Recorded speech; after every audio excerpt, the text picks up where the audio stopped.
بسم اللہ الرحمن الرحیم، السلام علیکم ورحمۃ اللہ وبرکاتہ۔ عابد راجہ چینل کی طرف سے آج میں اپنے دوستوں کو رسول اللہ صلی اللہ علیہ وآلہ وسلم کا ایک فرمان بتاؤں گا۔ آپ دوستوں نے اس پر ضرور عمل کرنا ہے۔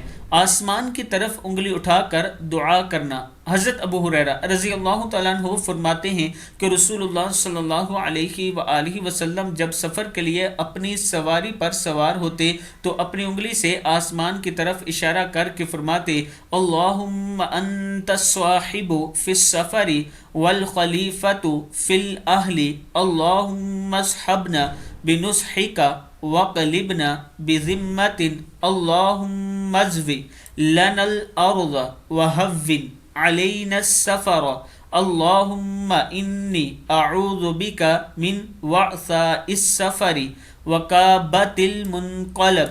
اے اللہ تو سفر کا ساتھی ہے اور گھر والوں کا خلیفہ ہے۔ اے اللہ تو خیر خواہی کے ساتھ ہمارا ساتھی بن جا اور ہمیں ذمہ اور حفاظت کے ساتھ واپس لوٹا۔ اے اللہ ہمارے لیے زمین کو سکڑا دے اور ہم پر سفر آسان کر دے۔ اے اللہ میں سفر کی مشقت سے اور برے لوٹنے سے تیری پناہ چاہتا ہوں۔ ترمذی کی حدیث ہے۔ میں اپنے دوستوں سے گزارش کروں گا کہ یہ دعا یاد کر لیں اور جب بھی سفر پر روانہ ہوں ضرور پڑھا کریں۔ السلام علیکم ورحمۃ اللہ وبرکاتہ۔